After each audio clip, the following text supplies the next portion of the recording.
কৃষ্ণ জয় গুৰু শংকৰ। সমস্ত জনলৈ ভক্তিভৰা সেৱা নিবেদন কৰিছোঁ। সমস্তৰে কুশল মংগল হওক, ভগৱন্তৰ কৃপা প্ৰাৰ্থী হওক। কৃষ্ণ ভক্তিৰ প্ৰতি প্ৰতিজন ব্যক্তি আগবাঢ়ি যাওক, ভগৱন্তৰ শ্ৰীচৰণত আমি প্ৰাৰ্থনা জনাইছোঁ। আৰু আজি পুনৰ এভাগী জগতগুৰু শ্ৰীমন্ত শংকৰদেৱ গুৰুজনাই আমালৈ আগবঢ়াই থৈ যোৱা এভাগী উপদেশ আপোনাসৱৰ চৰণ পংকজলৈ আমি কীৰ্তন কৰিবলৈ আগবাঢ়িছোঁ। সেয়েহে আপোনাসৱে যদি ভুল ত্ৰুটি পায় আমাক শুধৰাই দিব।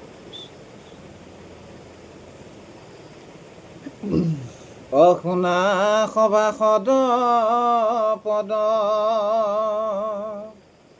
মহাভাগৱত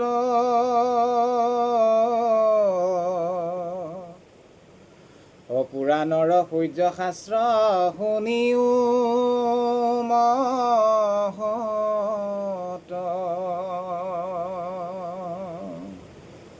অহুয়া এক শৰণ যিজনে শুনে আক পাৱৈ পৰম পদ সুখে অনিষ্টৰে মায়াক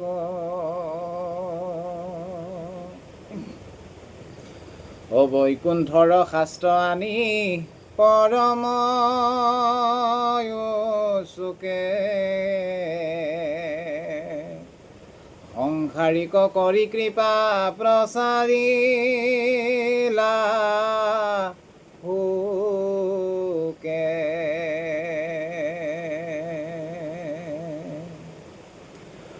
অজানি একচিতে নিতে অশুনা কৃষ্ণ কথা ইহেন মনুষ্য জন্ম নকৰি বৃথা। কৃষ্ণ। মোৰ শ্ৰদ্ধাৰ পৰম কৃপালু বাপাই সমস্ত আপোনাসৱৰ শ্ৰীচৰণলৈ ভক্তিভৰা সেৱা নিবেদন কৰিছোঁ। আমাক গুৰুজনাই আমালৈ এভাগী উপদেশ আগবঢ়াইছে। শুনা সভাসদ পদ মহাভাগৱত। সেই সভাসদসকল মহাভাগৱতৰ এই পদখিনি তোমালোকলৈ আগবঢ়াইছোঁ। পুৰাণৰ সূৰ্য শাস্ত্ৰ শুনিও মহত বুলি কৈছে। সূৰ্য শাস্ত্ৰৰ লগত মহাভাগৱতক গুৰুজনাই তুলনা কৰিছে। আৰু পুৰাণৰ সূৰ্য শাস্ত্ৰ শুনিও মহত বুলি কৈছে। মহত ইয়াৰ ভিতৰৰ যিখিনি গুণাগুণ, যি ইয়াৰ তাত্ত্বিক দিশ, সেইখিনি আমাক শুনিবলৈ কৈছে। কেনেকৈ শুনিবলৈ কৈছে? হুয়া এক শৰণ যিজনে শুনে আক বুলি কৈছে। পাৱৈ পৰম পদ সুখে নিষ্ঠৰে মায়াক বুলি কৈছে। আমি এই মহাভাগৱতৰ কথাখিনি প্ৰথম শ্ৰৱণ কীৰ্তন কৰিবলৈ যোৱাৰ প্ৰাক মুহূৰ্তত আমি কি কৰিব লাগিব? হুয়া এক শৰণ বুলি কৈছে। যদি এক শৰণ নহওঁ, হুয়া এক শৰণ যিজনে শুনে আক বুলি কৈছে। এক শৰণ হৈ পেলাই এই মহাভাগৱতৰ কথাখিনি যি শুনে, পাৱৈ পৰম পদ সুখে নিষ্ঠৰে মায়াক বুলি কৈছে। পাৱৈ পৰম পদ। পৰম পদ হৈছে বৈকুণ্ঠৰ যি পৰম পদ, যিটোৰ কাৰণে আমি ভগৱন্তৰ শ্ৰীচৰণত শৰণাপন্ন হৈ কৃষ্ণ ভগৱন্তক আমি উপাসনা কৰি আছোঁ। যাক ভজিলে সেই পদ পোৱা যায়, যি পদে জীৱক ঈশ্বৰৰ চৰণলৈ নিয়াত সহায় কৰে। সেই পদ হৈছে পাৱৈ পৰম পদ বুলি কৈছে। সেই পৰম পদৰ কাৰণে আমি হুয়া এক শৰণ বুলি কৈছে। সুখে নিষ্ঠৰে মায়াক বুলি কৈছে। সুখেৰে যদি জাগতিক জগতৰ যিখিনি মায়া, সেই মায়াখিনি সুখে যদি পাৰ কৰিব পাৰে, তেতিয়াহ'লে আমি গুৰুৰ উপদেশ সাৰোগত কৰি একশৰণ হৈ পেলাই আমি শ্ৰৱণ কীৰ্তন কৰিলেহে মহাভাগৱতৰ পৰা সেই ফল ভাগি আমি পাম বুলি কৈছে, সুখে বুলি কৈছে। নিষ্ঠৰে মায়াক বুলি কৈছে। মায়াক তৰিব পৰাটো কলি যুগত বিশেষকৈ ইমান সহজ নহয়। আপোনালোকে নাভাবিব যে ইমান সহজ নহয় মায়াক তৰিব পৰাটো। ব্ৰহ্মা আদি কৰি মায়া সজা মাজে আশ্ৰয় ঘুমতি বুলি কৈছে। ব্ৰহ্মাকে আদি কৰি সমস্তখিনি মায়া সজা মাজে আশ্ৰয় ঘুমতি ঘোষাত লিখিছে। তাৰপিছত আপুনি মই কোন? তাৰ পিছতো যদি আমি শাস্ত্ৰত কোৱা কথাসমূহ যদি পালন নকৰোঁ, হুয়া এক শৰণ বুলি কৈছে, আমি যদি এক শৰণ নহওঁ, নোহোৱাকৈ ভাগৱত শ্ৰৱণ কীৰ্তন কৰি আছোঁ, তাৰ পৰা একো লাভ নহ'ব বুলি কৈছে। বৈকুণ্ঠৰ শাস্ত্ৰ আনি পৰম উৎসুকে বুলি কৈছে।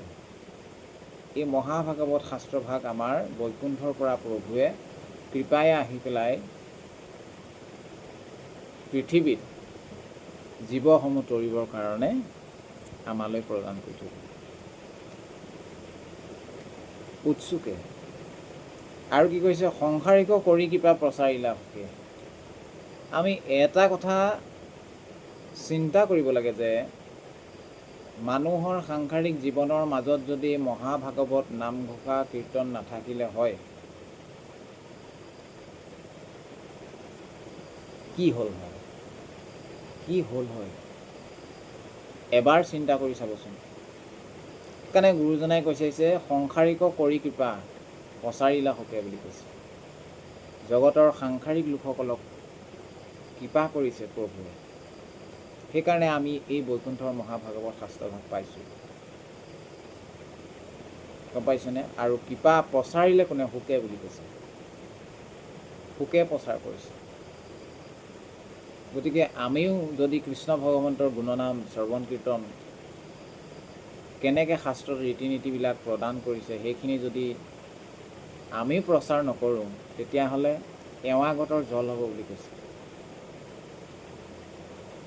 লাভ একো নহ'ব। গতিকে সেইকাৰণে কি কৈছে? জানি এক চিত্তে নিতে শুনা কৃষ্ণ কথা।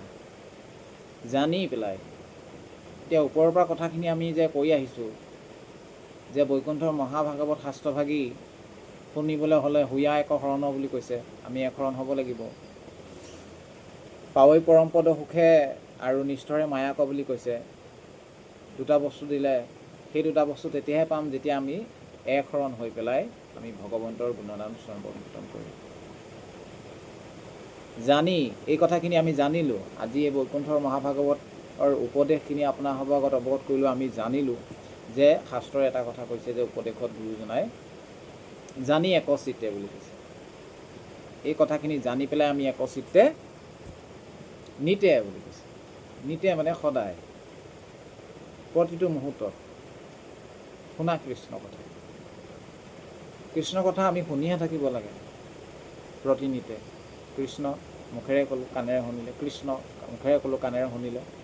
শ্ৰৱণ আৰু কীৰ্তন। আমি ঘোষা এটা গাই থাকিলোঁ, কাণেৰে শুনি থাকিলোঁ। পদ এভাষী গাই থাকিলোঁ, হৰিৰ নাম গাই থাকিলোঁ, ইত্যাদি ইত্যাদি। জানি একচিত্তে বুলি কৈছে। চিত্তটো আমাৰ এক হ'ব লাগিব, একচিত্তে বুলি কৈছে। চিত্তটো এক কৰিবলৈ কলিযুগত ইমান সহজ নহয় বুলি কৈছে শাস্ত্ৰ। সাংসাৰিকত থকা প্ৰত্যেকজন ব্যক্তি চিত্তটো এক কৰিবলৈ কলিযুগত ইমান সহজ নহয় বুলি কৈছে।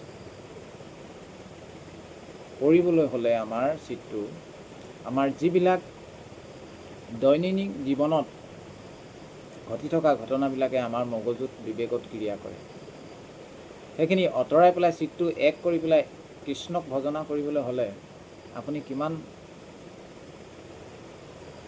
ভক্তিৰ দিশত আধ্যাত্মিকভাৱে সক্ৰিয় হ'ব লাগিব, সবল হ'ব লাগিব, তেতিয়াহে আমি পাৰিম।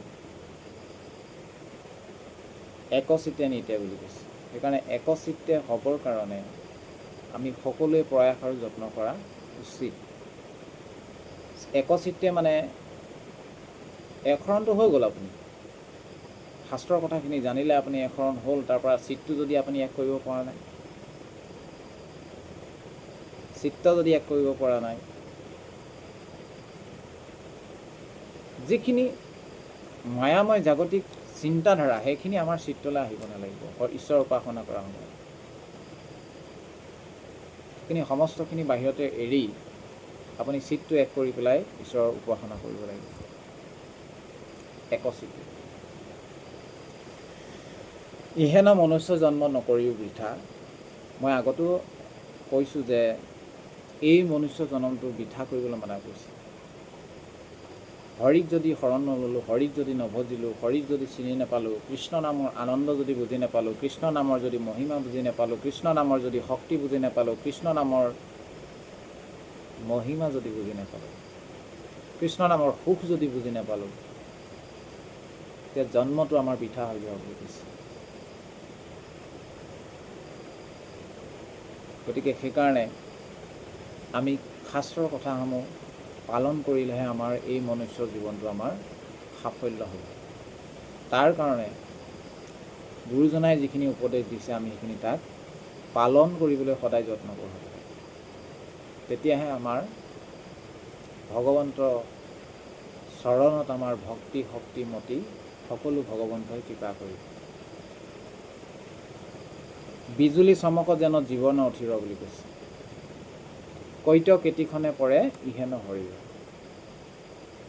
ঢেৰেককৈ বিজুলী মাৰিলে গছ এজোপা শুকান হৈ গ'ল, প্ৰত্যেকেই দেখিছে। বা গৰু ছাগলী ইত্যাদি বিজুলী মাৰিলে চেককৈ মাৰে, গৰুটো মৃত্যু হৈ যায়। আমাৰ জীৱনটো তেনেকুৱা বুলি কৈছে, জীৱন অথিৰ বুলি কৈছে,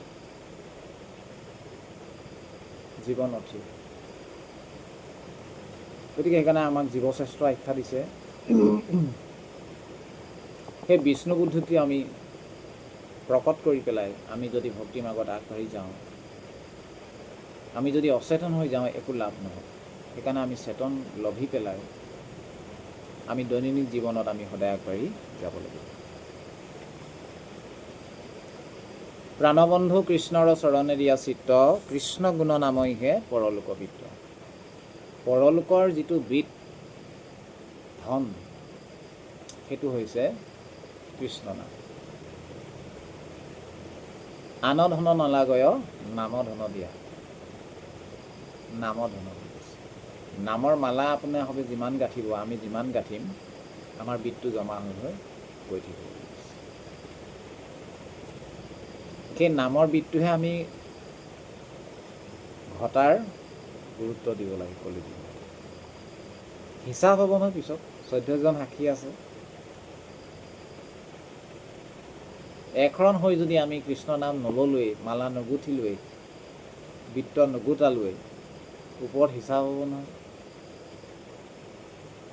গতিকে এই কথাখিনি আমি দকৈ চিন্তা কৰিব লাগে, যাতে আমি কৃষ্ণ নাম শুদ্ধভাৱে আমি ল'লে আমাৰ দেহৰ কল্যাণ হ'ব, আত্মৰ কল্যাণ হ'ব, জগতৰ কল্যাণ হ'ব, সমাজৰ কল্যাণ হ'ব, পৃথিৱীৰ কল্যাণ হ'ব, পশু পক্ষী জীৱ ইত্যাদিৰ কল্যাণ হ'ব, সমস্তৰে কল্যাণ হ'ব। জগতৰ নাম সুমংগল বুলি কৈছে, অমংগল কেতিয়াও নহয়। গতিকে সেই নামক আমি সদায় ল'ব লাগে। লওঁতে লওঁতে বৃত্ত হ'ব, সেই বৃত্তৰ পৰা আপোনাৰ জীৱন ধন্য হ'ব। গতিকে পৰম কৃপালু বাপাই সমস্ত এইখিনিকে আপোনাসৱৰ শ্ৰীচৰণত আমি আগবঢ়ালোঁ। হ'ব পৰা সমস্ত অপৰাধ আপোনাসৱে আমাক মাৰ্জনা কৰিব। জয় গুৰু শংকৰ কৃষ্ণ।